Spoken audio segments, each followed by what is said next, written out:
একটার পর একটা স্বাধীনতা যুদ্ধ আমরা দেখছি, এবং এইবারে স্বাধীনতা যুদ্ধটা সবচেয়ে বেশি ওয়ার্স। পৃথিবীর যতগুলি বিপ্লব হয়েছে সবগুলি বিপ্লবের মধ্যে ওয়ার্স হলো সেটা এবারে বাংলাদেশের স্বাধীনতা যুদ্ধ।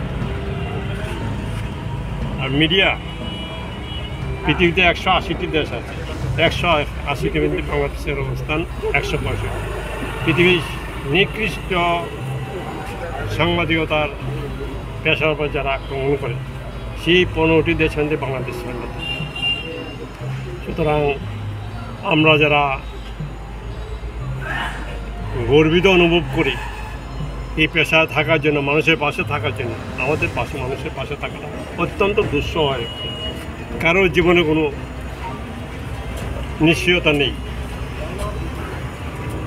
যেভাবে সাংবাদিকদের আমি 2-4টা ছবি পেয়েছি, ঝুলিয়ে রেখেছে, মেরে দুপা ঝুলিয়ে রেখেছে মাথা নিচে তুলে দিয়ে, এরকম নৃশংসতা সাংবাদিকদের বিরুদ্ধে।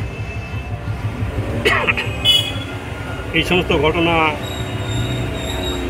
এখন যে বর্তমান যিনি প্রধান বাংলাদেশের মুখ্য চিফ উপদেষ্টা ডক্টর ইউনূস, উনিও কালকা দুঃখ প্রকাশে বলছেন উনি পারবেন না, উনি ছেড়ে দেবেন, এইভাবে চলতে থাকবে। কিন্তু কে কার কথা শুনে? প্রতিদিন গণ্ডগোল হচ্ছে, প্রতিদিন হুজ্জতি হচ্ছে। সবচেয়ে বেশি সংখ্যা আছে সে দেশের হিন্দুরা। এদের কোনো নিশ্চয়তা নেই, কার মার বোন কখন বাড়ি থেকে বের করে নিয়ে যাবে কোনো নিশ্চয়তা দিকে দিতে পারে, এবং বাংলাদেশ প্রশাসনও তার নিশ্চয় দিতে পারছে। সীমান্তগুলিতে মানুষের ভিড়, আবার একটা শরণার্থী আগমনের আশঙ্কা দেখা দিয়েছে, যদিও ভারত সরকার বলেছে এবার শরণার্থী পুনর্বাসন দেওয়া যাবে। কিন্তু এই লোকগুলো রক্ষা করবে কে? না পাকিস্তানে হিন্দুদের রক্ষা করা যাচ্ছে, না বাংলাদেশ রক্ষা করছে। এর মূল কারণ কিন্তু হিন্দু মুসলিম নয়, এর মূল কারণ আমাদের যারা হিন্দুরা আছেন তাদের সম্পত্তি দখল, তাদের বাড়ির মেয়ে ছেলেদের দখল, আর কিছু না। এটা তারা স্বর্গে যাবে, একটা হিন্দু মেয়ে নিতে পারলে স্বর্গে যাবে, এই বিশ্বাস আছে। কোরআন তাদেরকে সেই বিশ্বাস। বাংলাদেশে এই যে গণ্ডগোলটা হলো, এই যে হিন্দু বিদ্বেষটা হলো, তার মূলে কিন্তু রয়েছে আরবিয়ান কান্ট্রিগুলি এবং রয়েছে কুরআন শরীফ, যা সেখানেও হয় হিন্দুদের হত্যার জন্য, হিন্দুদের সম্পদ দখলের জন্য। পাশাপাশি রয়ে গেছে আমেরিকা। আজকে হাসিনা দেখলাম স্বীকার করেছে যে এই তার সরকার পতনের পেছনে হাসিনা, আমেরিকা রয়েছে। অর্থাৎ এইসব কুকর্ম যা বাংলাদেশে হচ্ছে, সাংবাদিক হত্যাই বলুন, হিন্দু হত্যাই বলুন, সাধারণ নাগরিক হত্যা বলুন, তার দায় আমেরিকাও এড়াতে পারবে। আমরা একটা এপিল রাখতে পারি, আমরাও খুব একটা সুখে নেই। আমরা যারা এই দেশে সাংবাদিকতা করি আমরাও সুখে নেই। আমরা শুধু একটা এপিল করতে পারি, যারা মানবাধিকার কর্মী আছেন, যারা অত্যন্ত সংখ্যার মধ্যে দিয়ে আছেন, তারা এগিয়ে আসুন। কালকে আপনার চট্টগ্রামে একটা সনাতন ধর্ম পরিষদ থেকে একটা দীর্ঘ মিছিল এবং বিক্ষোভ প্রদর্শন করা হয়েছে, যেটা অতীতে বাংলাদেশ স্বাধীন হওয়ার পর আর দেখা যায়নি, বা পূর্ব পাকিস্তানের সময় দেখা যায়নি। এইভাবে ইউনাইটেডলি থাকতে পারলে হিন্দুরা যেমন রক্ষা পাবে, তেমন সাংবাদিকরা যদি ইউনাইটেডলি থাকতে পারে, আশা করি তারাও জীবন রক্ষা করতে পারেন। আমার সবার কাছে আবেদন, এবং বাংলাদেশ সরকার, মানুষ, আমাদের সাংবাদিক বন্ধুদের কাছে, বাংলাদেশে যারা আছেন, বাংলাদেশের যারা বন্ধুরা আছেন, তারা কালকেও যোগাযোগ করেছেন। তারা বলছেন তারাও খুব একটা সুখে নেই যে যারা আসেন তারা প্রত্যেকেই বলে যান আমাদেরকে যে বাংলাদেশের সাংবাদিকতা করে সুখ পান না, তোরা কলমের স্বাধীনতা কেড়ে নেবে। এই অবস্থা থেকে আমরা মুক্তি চাই। আমরা সবাই, শুধু বাংলাদেশি সাংবাদিক না, আমরা সবাই মুক্তি চাই এই অবস্থা থেকে। যে কাজটার জন্য, যে পেশাটার জন্য আমরা এখানে এসেছি, আমাদের পেশার স্বাধীনতা আমরা চাই। সবাইকে ধন্যবাদ। আমি বাড়ি এলাম। আচ্ছা, সহকর্মী সাংবাদিক বন্ধুগণ, আপনারা সবাই জানেন যে বাংলাদেশে একটা অস্থির অবস্থা চলছে।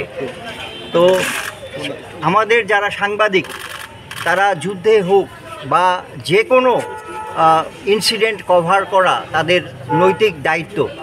তো বাংলাদেশে যখন এই রকম অস্থির পরিস্থিতি চলছে, তখন সাংবাদিকরা সেখানে কভার করতে গেলে বিভিন্ন সময়ে তাদের ওপর নানাভাবে অত্যাচার নামিয়ে আনা হয়েছে এবং যারা এই ষড়যন্ত্র করছে, তারা 5 জন সাংবাদিককে হত্যা করেছে এবং 100 জনের ওপর সাংবাদিককে আহত করেছে।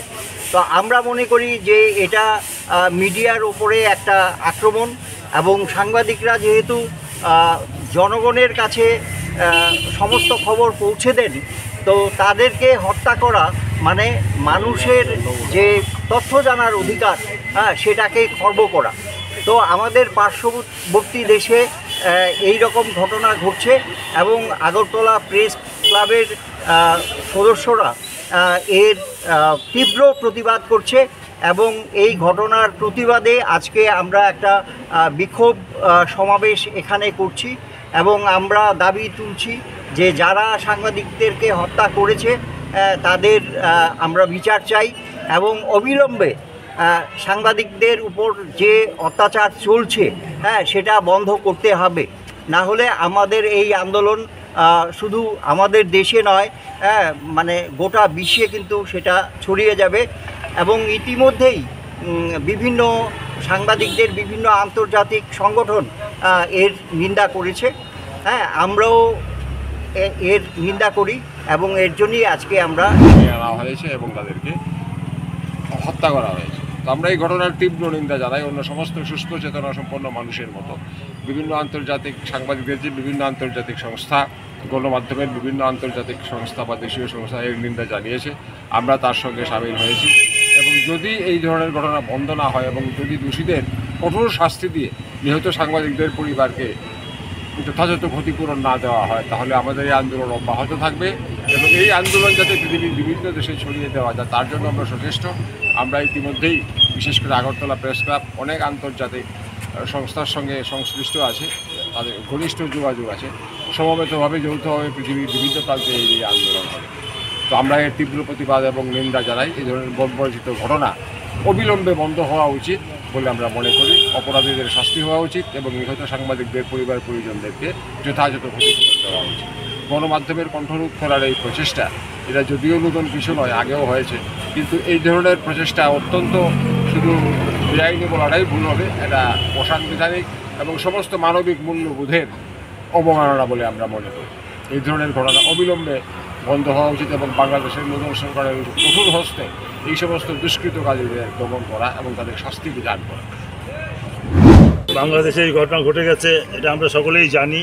এটা এমন সরকার বিরোধী একটা আন্দোলন হয়েছে, তারা সরকার পরিবর্তন করেছে, কিন্তু সেইটা করতে গিয়ে সেই সংবাদ পরিবারের ঘটনাগুলির যে সংবাদ তা সাধারণ মানুষের কাছে তুলে ধরার জন্য সাংবাদিকরা সেখানে উপস্থিত হয়েছেন। এটা সাংবাদিকদের দায়িত্ব কর্তব্যের মধ্যে পড়ে এবং এটা করতে গিয়ে যেভাবে সাংবাদিকদের উপর সাংবাদিকরা আক্রান্ত হয়েছেন এর নিন্দার কোনো ভাষা নেই। ইতিমধ্যেই 5 জন সাংবাদিকের মৃত্যু ঘটেছে, আরও অনেকেই আহত হয়েছেন। এই যে সাংবাদিকদের বিরুদ্ধে যে আন্দোলন, এর বিরুদ্ধে আমরা সোচ্চার হয়েছি। আগরতলা প্রেস ক্লাবের নেতৃত্বে আগরতলার সাংবাদিকেরা আমরা প্রতিবাদে সামিল হয়েছি। আশা করব যে বিশ্বের বিভিন্ন প্রান্তেই এর প্রতিবাদে মানুষ সোচ্চার হচ্ছেন এবং আগামী দিনে এর প্রতিফলন যে অনেক অল্পতেই দেখা যাবে তা নিশ্চিত করেই বলা চলে। আমরা আশা করব যে যারা গণতান্ত্রিক আন্দোলন পরিচালনা করেন তারা এই ব্যাপারে আরও সচেতন হবেন এবং বাংলাদেশে যারা নিহত হয়েছেন তাদের যাতে ক্ষতিপূরণ তারা পেতে পারেন এবং অন্যদের নিরাপত্তা নিশ্চিত হয় তা দেখতে হবে।